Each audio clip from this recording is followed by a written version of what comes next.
अस्सलाम वालेकुम dear students, how are you all. उम्मीद है आप सब खैरियत से होंगे। तो आज हमारा chapter number 3 class 10th physics का लेक्चर नंबर 3 होगा।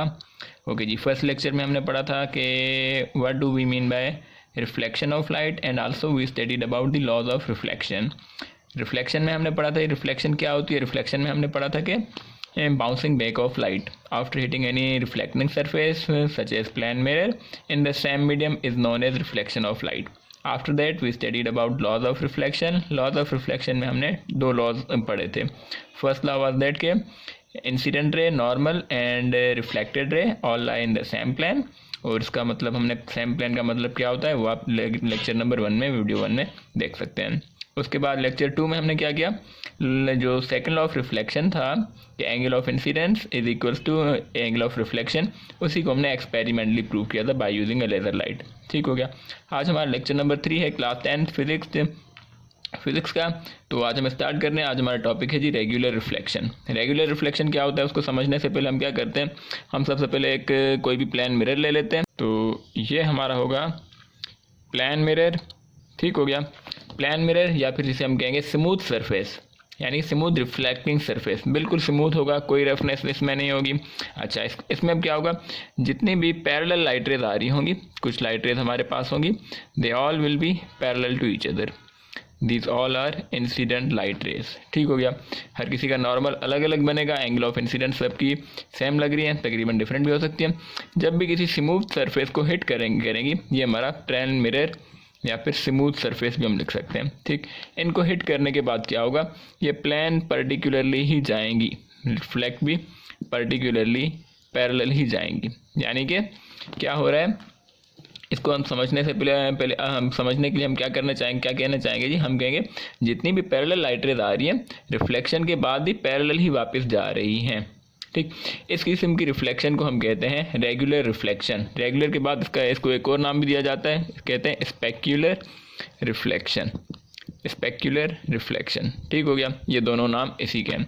इसमें क्या हो रहा है, जितनी भी पैरेलल लाइट रेज आ रही हैं वो सब की सब आफ्टर रिफ्लेक्शन पैरेलल ही वापस जा रही हैं, सेम डायरेक्शन में सारी की सारी जा रही हैं।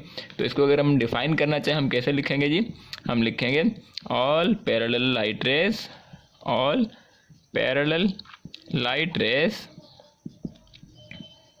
आफ्टर रिफ्लेक्शन, आफ्टर को हम इन शॉर्ट लिख लेते हैं, after reflection go through the same direction, through the same की जगह हम लिख लेते हैं पर्टिकुलर डायरेक्शन, सब के सब एक पर्टिकुलर डायरेक्शन में ही जाएंगी। ओके हो गया।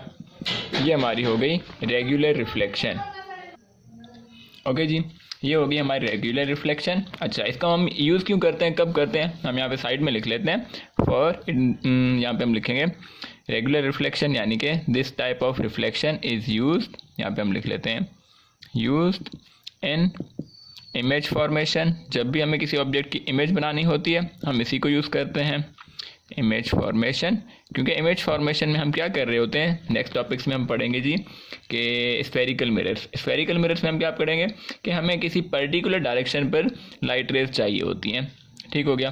तमाम की तमाम लाइट रेज किसी पर्टिकुलर डायरेक्शन पे, किसी पर्टिकुलर पॉइंट पे चाहिए होती हैं।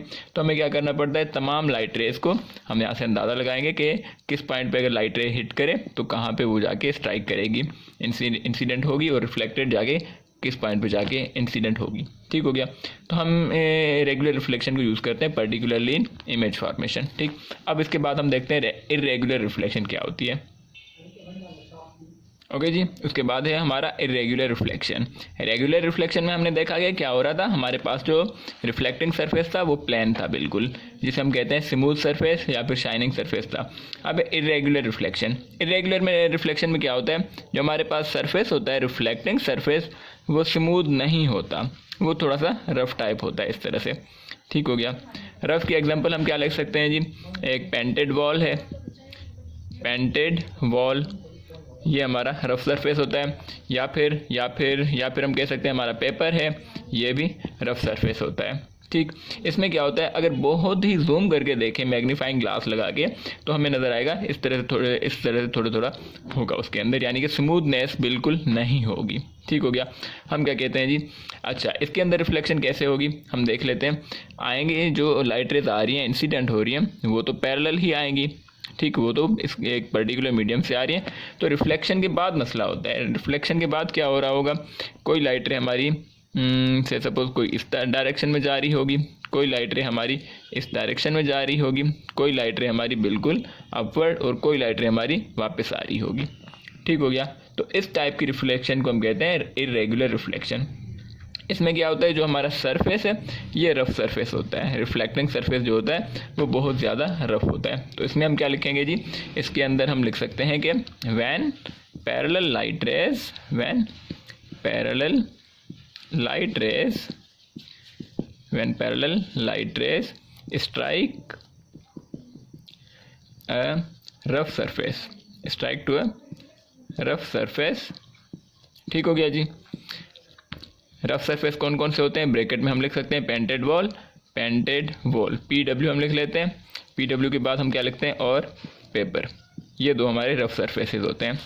ठीक हो गया, पेंटेड वॉल और पेपर। तो उसके बाद क्या होगा, they are reflected, they are reflected, they are reflected, या फिर रिफ्लेक्टेड की बजाय हम स्कैटर्ड वर्ड भी यूज़ कर सकते हैं। अगर रिफ्लेक्टेड लिख लें हम लिखेंगे in different directions, different directions.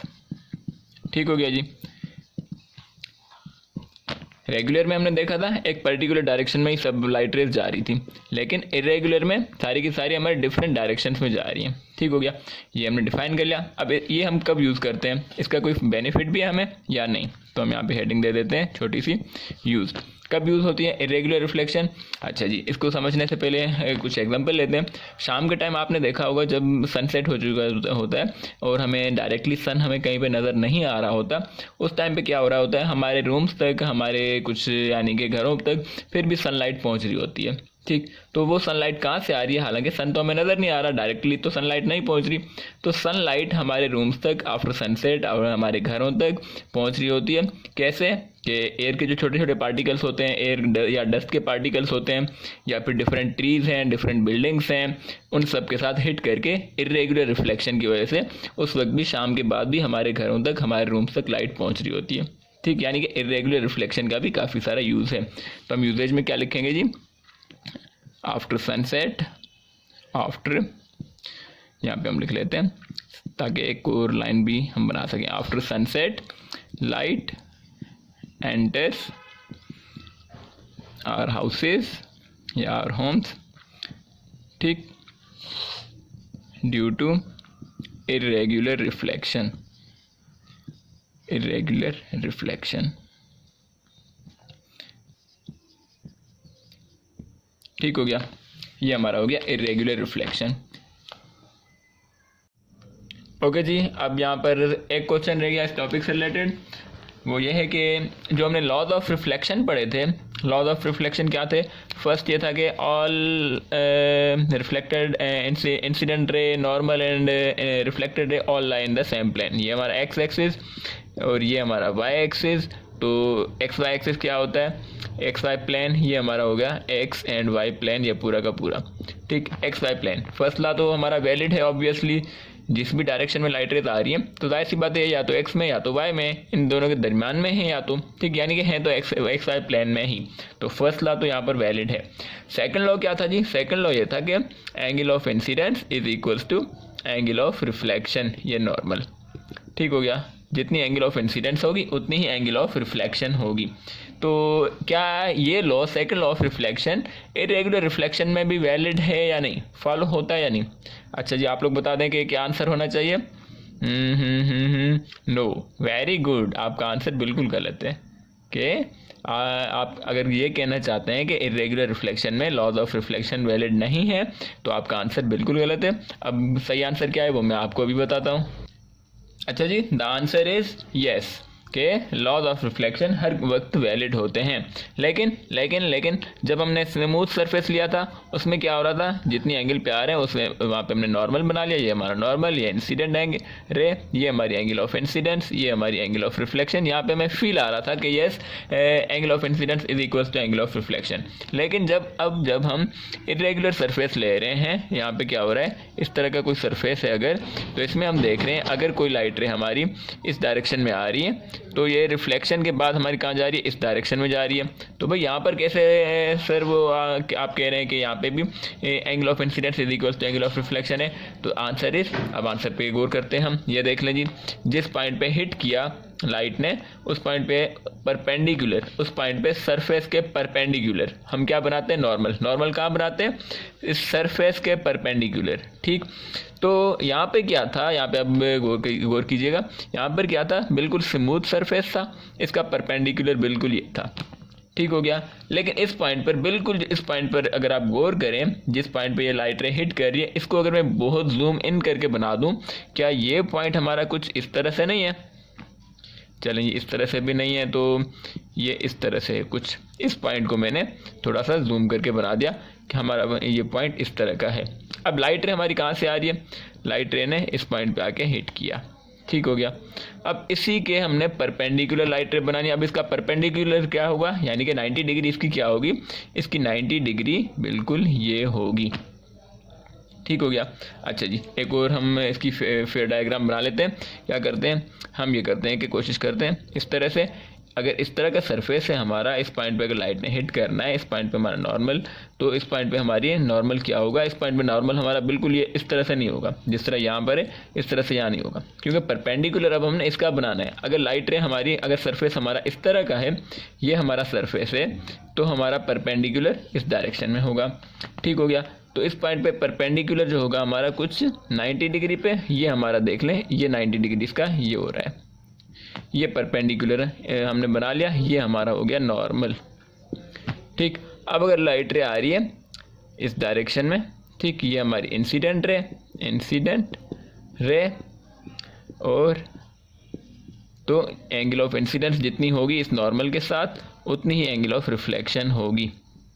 ये हमारी एंगल ऑफ रिफ्लेक्शन, ये हमारी एंगल ऑफ इंसिडेंस। ठीक, ये बात समझ आ रही है।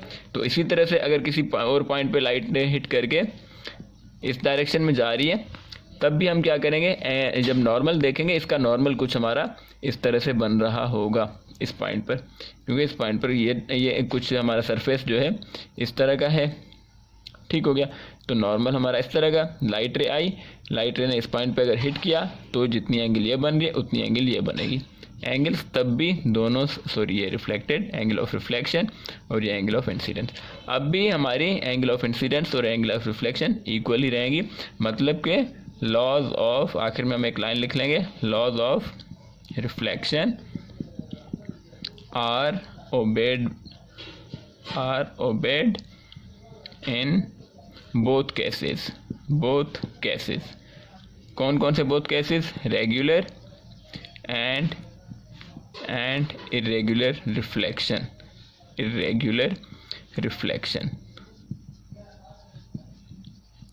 ठीक हो गया। ये आखिरी में हम लाइन लाजमी लिख लेंगे। ओके जी।